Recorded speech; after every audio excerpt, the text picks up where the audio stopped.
गौरी पुत्र गणेश भगवान की जय। श्री शिवाय नमस्तुभ्यम। बोलिए जीतिया माता की जय। प्रिय भक्तजनों, आप सभी को जीतिया व्रत की हार्दिक शुभकामनाएं। आश्विन मास की कृष्ण पक्ष की अष्टमी तिथि को जीतिया का व्रत रखा जाता है। इसे जीवित पुत्री का व्रत भी कहते हैं। इस दिन माताएं अपने बच्चों की लंबी उम्र, सेहत और सुखमय जीवन के लिए इस व्रत को रखती हैं। और इस दिन माताएं अपने बच्चों के लिए निर्जला उपवास रखती हैं। और मान्यता है कि जीतिया व्रत की कथा सुने बिना यह व्रत अधूरा माना जाता है। तो प्रिय भक्तजनों, आज हम इस वीडियो में जीतिया व्रत से जुड़ी हुई कुछ पौराणिक कथाएं सुनेंगे। तो आप सभी भक्तजन बड़ी ही श्रद्धा, ध्यान पूर्वक और प्रसन्न चित्त मन से इन कथाओं को पूरा अवश्य सुनिएगा। तो सभी प्रेम से बोलिए भगवान जीमूत वाहन जी की जय। श्री शंकर पार्वती भगवान की जय। जीतिया माता की जय। पहली पौराणिक कथा के अनुसार गंधर्व के राजकुमार का नाम जीमूत वाहन था। वे बड़े उदार और परोपकारी थे। जीमूत वाहन के पिता ने वृद्धा अवस्था में वानप्रस्थ आश्रम में जाते समय इनको राज्य सिंहासन पर बैठाया, किंतु इनका मन राजपाट में बिल्कुल नहीं लगता था। वह राज्य का भार अपने भाइयों पर छोड़कर स्वयं वन में पिता की सेवा करने के लिए चले गए और वहीं पर उनका मलयवती नामक राज्य कन्या से विवाह हो गया। और एक दिन जब वन में भ्रमण करते हुए जीमूत वाहन काफी आगे चले गए, तब उन्हें एक वृद्धा विलाप करती हुई दिखी और इनके पूछने पर उस वृद्धा ने रोते हुए बताया कि मैं नागवंशी स्त्री हूँ और मुझे एक ही पुत्र है। और पक्षी राज गरुड़ के समक्ष नागों ने उन्हें प्रतिदिन भक्षण के लिए एक नाग सौंपने की प्रतिज्ञा की हुई है और आज मेरे पुत्र शंखचूड़ की बलि का दिन है। तब जीमूत वाहन ने वृद्धा को आश्वस्त करते हुए यह कहा कि डरो मत, मैं तुम्हारे पुत्र के प्राणों की रक्षा करूंगा। आज उसके बदले मैं स्वयं अपने आप को उसके लाल कपड़े में ढककर वधशिला पर लेटूंगा। तब इतना कहकर जीमूत वाहन ने शंखचूड़ के हाथ से लाल कपड़ा ले लिया और वे उसे लपेटकर खुद को बलि देने के लिए चुनी हुई वधशिला पर लेट गए।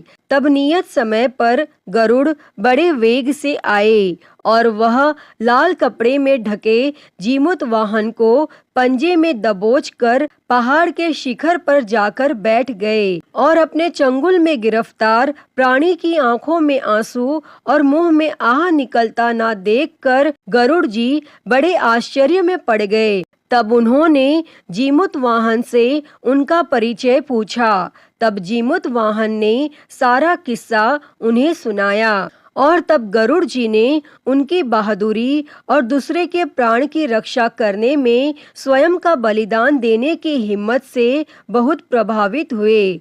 तब प्रसन्न होकर गरुड़ जी ने उनको जीवन दान दे दिया और नागों की बलि न लेने का वरदान भी दे दिया। और इस प्रकार जीमूत वाहन के अदम्य साहस से नाग जाति की रक्षा हुई और तब से पुत्र की रक्षा के लिए जीमूत वाहन की पूजा की प्रथा शुरू हो गई। और आश्विन कृष्ण अष्टमी के प्रदोष काल में पुत्रवती महिलाएं जीमूत वाहन की पूजा करती हैं और कैलाश पर्वत पर भगवान शंकर माता पार्वती को कथा सुनाते हुए कहते हैं कि आश्विन कृष्ण अष्टमी के दिन उपवास रखकर जो भी स्त्रियां सायं प्रदोष काल में जीमूत वाहन की पूजा करती हैं तथा कथा को सुनती हैं और उसके बाद आचार्य को दक्षिणा देती हैं, वे पुत्रों का पूर्ण सुख प्राप्त करती हैं।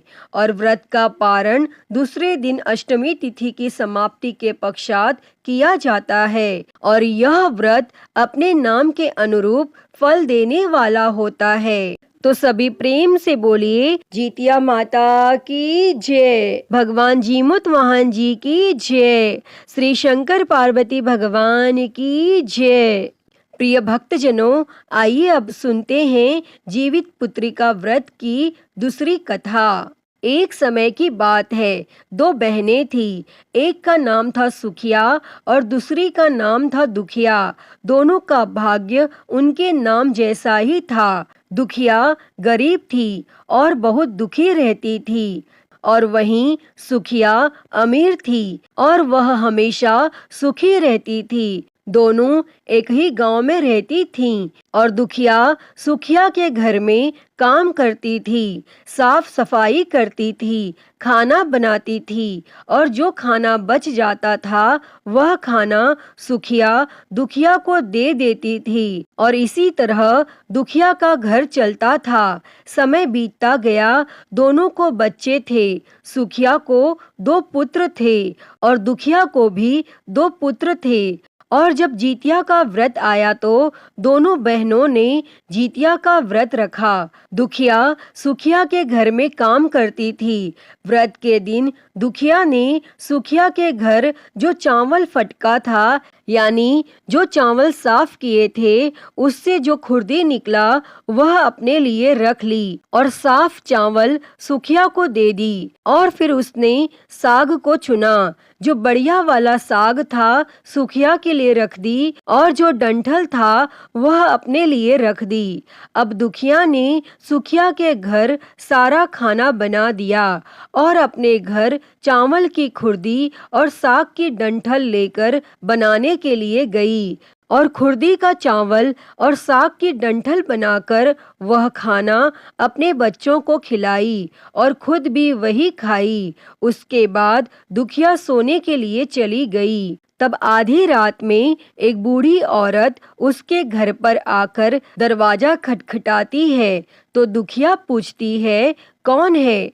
तब बुढ़िया बोली कि बेटा हम हैं। और दुखिया ने उठकर फाटक खोला और पूछती है, अम्मा आपको क्या चाहिए? इतनी रात में आप यहाँ किस लिए आई हो? तब बुढ़िया बोलती है, बेटा मुझे बहुत भूख लगी है, कुछ खाने के लिए दे दो। तब दुखिया उस बुढ़िया को घर के अंदर लेकर जाती है और कहती है, हम लोग बहुत गरीब हैं। आज मैंने खुर्दी का चावल और साग की डंठल बनाया है, क्या आप खाएंगी? तो बुढ़िया कहती है, हाँ क्यों नहीं खाऊंगी, हमें बहुत भूख लगी है, हम वही खाएंगे। तब दुखिया अंदर जाकर खुर्दी का चावल और साग की डंठल लाती है और बुढ़िया को खाने के लिए देती है। और तब बुढ़िया खाना खाने के बाद कहती है कि मुझे अच्छे से कुछ दिखाई नहीं देता, इतनी रात के अंधेरे में मैं अपने घर कैसे जाऊंगी? तो दुखिया कहती है, कोई बात नहीं, आप यहीं पर सो जाइए और सुबह अपने घर को चले जाना। तब बुढ़िया दुखिया के घर में ही सो जाती है और फिर थोड़ी देर बाद उठकर बुढ़िया बोलती है, बेटा मुझे दीर्घ शंका लगी है, कहाँ करूं? तो दुखिया कहती है, मेरे घर में शौचालय नहीं है, इसलिए आप उधर कोने में कर लीजिए। तब बुढ़िया फिर पूछती है कि बेटा भड़भड़ करें या छरछर करें? दुखिया नींद में थी तो वह कहती है, माताजी भड़बड़ कर दो, मैं सुबह साफ कर दूंगी। और फिर थोड़ी देर बाद बुढ़िया पूछती है कि बेटा मैं अपने हाथ कहाँ साफ करूं? तो दुखिया कहती है, आप मेरे सर में अपने हाथ को साफ कर लीजिए।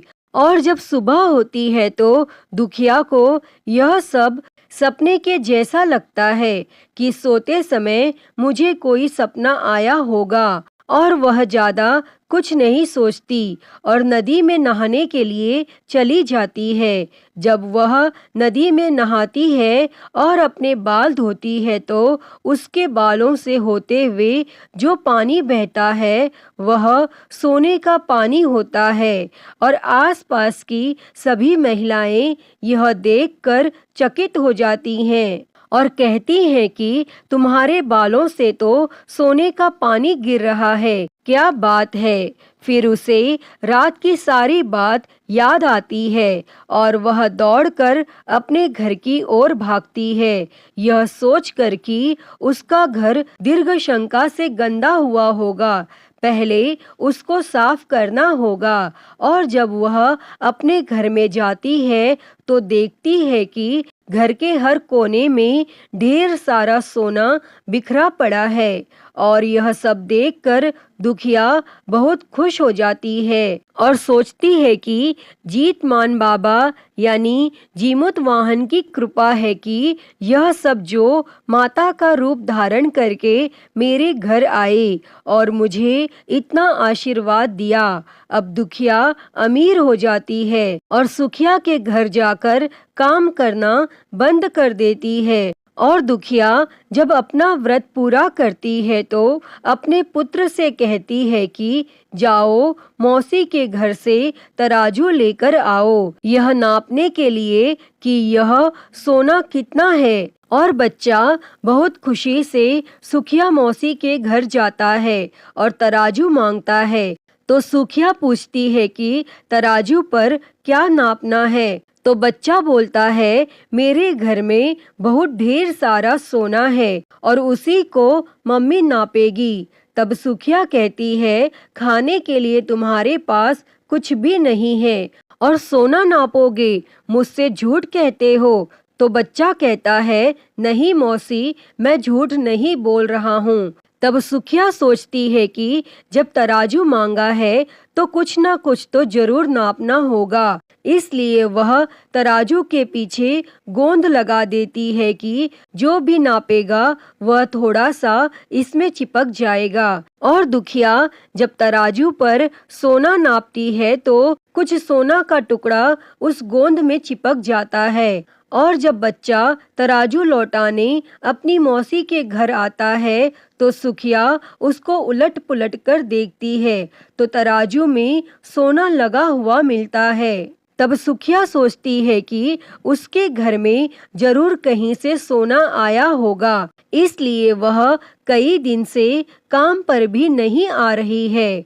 और तब सुखिया दुखिया के घर जाकर देखती है यह सोना कहाँ से आया और वह पूछती है कि तुम्हारे पास कहाँ से इतना सोना आया कि तुम तराजू मंगाई नापने के लिए।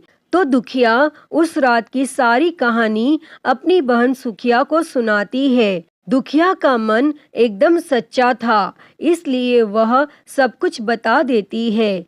लेकिन सुखिया के मन में लालच आने लगा कि दुखिया के पास हमसे भी ज्यादा धन आ गया और सोचती है कि अब अगले जीतिया में मैं भी खुर्दी का चावल और साग की डंठल बनाऊंगी। और फिर अगले साल जीतिया का व्रत दोनों बहनों ने रखा और सुखिया के पास हर तरह का सुख था और धन भी था। फिर भी वह जीतिया के दिन चावल फटक कर साफ चावल फेंक देती है और खुर्दी अपने पास रख लेती है और साग को तोड़कर पत्तियां फेंक देती है और डंठल अपने पास रख लेती है और उसी का साग बनाती है। इसके बाद सुखिया खा पीकर पूजा पाठ करके सोने चली जाती है। फिर आधी रात में उसके घर में भी एक बुढ़िया आती है और दरवाजा खटखटाती है तो सुखिया उसका इंतजार कर रही होती है और वह तुरंत ही दरवाजा खोलकर बुढ़िया को अपने घर के अंदर ले आती है। तब बुढ़िया बोलती है कि मुझे बहुत भूख लगी है, कुछ खाने के लिए दे दो। तो सुखिया कहती है कि मैंने खुर्दी का चावल और डंठल का साग बनाया है। तो बुढ़िया बोलती है कोई बात नहीं, मैं खाऊंगी। तो सुखिया उन्हें वह खाना खाने के लिए परोस देती है और सोने चली जाती है। तब बुढ़िया बोलती है कि मैं घर नहीं जा सकती क्योंकि मुझे दिखाई नहीं देता। तो सुखिया कहती है कि कोई बात नहीं, आप यहीं पर सो जाओ। तब थोड़ी देर बाद बुढ़िया फिर बोलती है कि मुझे दीर्घ शंका लगी है और मैं कहाँ करूं। तो सुखिया कहती है कि वहीं कोने में कर लीजिए। फिर थोड़ी देर बाद बुढ़िया पूछती है कि भड़भड़ करूं या छरछर करूं। तब इस समय सुखिया को याद नहीं आता कि दुखिया ने क्या बोला था। तो सुखिया बोलती है माँ छरछर कर दीजिए। फिर बुढ़िया पूछती है कि बेटा मैं अपने हाथ कहाँ साफ करूं। तो सुखिया कहती है कि मेरे सर में साफ कर लो। तब बुढ़िया अपना हाथ सुखिया के सर में साफ कर लेती है और जब सुखिया सुबह उठती है तो उसका घर पूरा गंदगी से भरा पड़ा होता है और उसके बाल में भी बहुत गंदगी लगी होती है। यह सब देखकर सुखिया बहुत दुखी हो जाती है और उसे बहुत गुस्सा भी आता है और तब वह अपनी बहन दुखिया को बुलाती है और उसको गुस्सा करती है कि तुमने हमसे झूठ कहा और मेरा पूरा घर गंदा करवा दिया। तो दुखिया पूछती है कि तुमने क्या कहा था, भड़भड़ या छरछर। तो सुखिया कहती है कि मैं तो छरछर बोली थी। तब दुखिया कहती है यहीं पर तो तुमने गलती करी, तुम्हारे पास तो सब कुछ था और किसी चीज की कमी नहीं थी, फिर भी तुमने लालच किया। मेरे पास तो कुछ भी नहीं था, तुम्हारे पास तो सब कुछ था और तुम्हारे घर जीतमन बाबा यानी जीमुत वाहन बाबा भेष बदल कर आए, लेकिन फिर भी तुमने उन्हें अच्छा खाना नहीं परोसा। मेरे पास तो कुछ भी नहीं था, इसलिए मैंने उन्हें खुर्दी का चावल और साग का डंठल परोसा था। तुमने अपने घर आए भगवान का अपमान किया है। सब कुछ रहते हुए भी तुमने साग और भात खिलाया। तुम्हारे पास सब कुछ होते हुए भी तुम्हें लालच नहीं करना चाहिए, इसलिए तुम्हारे साथ बुरा हुआ। प्रिय भक्तजनों, मान्यता है कि जो भी महिलाएं जीवित पुत्रिका का व्रत रखती हैं, उनकी संतान को कभी दुख नहीं उठाना पड़ता और उनके घर में सुख समृद्धि बनी रहती है। और आज के दिन जो यह कथा सुनती और सुनाती हैं, उन्हें कभी भी अपने संतान से वियोग नहीं सहना पड़ता। तो सभी प्रेम से बोलिए भगवान जीमुत वाहन जी की जय, श्री शंकर पार्वती भगवान की जय, जीतिया माता की जय। आइए अब सुनते हैं जीतिया व्रत की एक और कथा। एक समय की बात है, नर्मदा नदी के पास एक कंचनवटी नाम का नगर था। वहाँ के राजा का नाम मलय केतु था और उसी नर्मदा नदी के पश्चिम ओर बालूहटा नाम की मरुभूमि थी, जिसमें एक विशाल पेड़ पर एक चील रहती थी और इसी पेड़ के नीचे एक सियारिन भी रहा करती थी। चील और सियारिन दोनों ही बड़ी पक्की सहेलियां थी और कुछ महिलाओं को जीतिया व्रत करते देखकर एक दिन चील और सियारिन ने भी यह व्रत करने का संकल्प ले लिया और दोनों ने ही भगवान श्री जीमुत वाहन की पूजा और व्रत करने का प्रण ले लिया। और जिस दिन दोनों को व्रत रखना था, ठीक उसी दिन शहर के एक बड़े व्यापारी की मृत्यु हो गई और उनका दाह संस्कार वहीं मरुस्थल पर हुआ जहां पर वह चील और सियारिन रहती थी।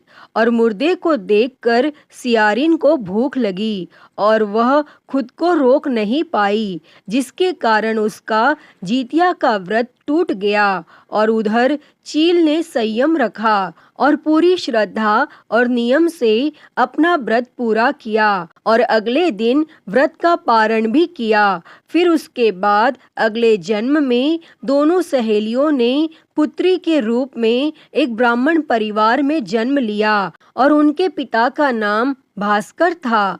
चील बड़ी बहन और सियारिन छोटी बहन बनी। बड़ी बहन का नाम शीलावती रखा गया और उसका विवाह बुद्धिसेन के साथ हो गया और छोटी बहन का नाम कपूरावती रखा गया और उसका विवाह इस शहर के राजा मलय केतु से हो गया और छोटी बहन कपूरावती इस प्रकार कंचनवटी नगर की रानी बन गई।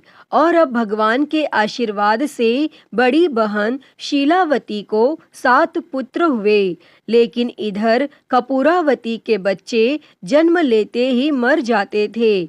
तब कुछ सालों के बाद शीलावती के 7 पुत्र बड़े हो गए और राजा के दरबार में कामकाज करने लगे और उन्हें देखकर कपूरावती मन में ईर्ष्या और जलन की भावना करती थी। और इस ईर्ष्या की भावना में एक बार कपूरावती ने राजा से कहकर शीलावती के 7 बेटों के सर कटवा दिए और फिर उन 7 के सिरों को 7 बर्तन में डालकर ढक दिया और शीलावती के पास भिजवा दिया। और यह सब देखकर जीमूत वाहन भगवान ने मिट्टी की सहायता से 7 भाइयों के सिर बनाए और सभी सिरों को धड़ से जोड़कर उन पर अमृत छिड़क दिया, जिसके कारण वे 7 भाई फिर से जीवित हो गए और खुशी खुशी घर लौट आए। और रानी ने जो कटे हुए सिर भिजवाए थे वे सब फूल बन गए। और कपूरावती इधर बच्चों की मृत्यु का समाचार पाने को बड़ी बेचैन थी, लेकिन जब उसे इस बात का पता चला कि उसकी बहन के सारे बच्चे तो जीवित हैं, तब वह अपनी बड़ी बहन के घर गई और वहां सबको जीवित देखकर आश्चर्य में पड़ गई और बेहोश हो गई। और जब कपूरावती को होश आया तब उसने अपनी बड़ी बहन से सारी सच्चाई बता दी और अपनी गलती का प्रायश्चित भी किया। भगवान जीमूत वाहन की कृपा से बड़ी बहन को पूर्व जन्म की सारी बातें याद आ गई और वह अपनी छोटी बहन को उस पेड़ के नीचे लाकर पूर्व जन्म की सारी बातें सुनाने लगी, जिसे सुनकर कपूरावती फिर बेहोश हो गई और मर गई। और जब राजा को इस बात की सूचना मिली तो उन्होंने इस जगह पर इस पेड़ के नीचे कपूरावती का दाह संस्कार कर दिया। तो सभी प्रेम से बोलिए जितिया माता की जय, श्री जीमूत वाहन भगवान की जय, श्री शंकर पार्वती भगवान की जय। प्रिय भक्तजनों, तो मैं उम्मीद करती हूँ कि आपको आज की यह कथा पसंद आई होगी और अगर वीडियो अच्छी लगी हो तो इसे लाइक करें, ज़्यादा से ज़्यादा शेयर करें और कमेंट बॉक्स में जितिया माता की जय लिखना ना भूलें और हरिहर भक्ति चैनल को सब्सक्राइब कर नोटिफिकेशन बेल को ज़रूर ऑन कर लें। हर हर महादेव। धन्यवाद।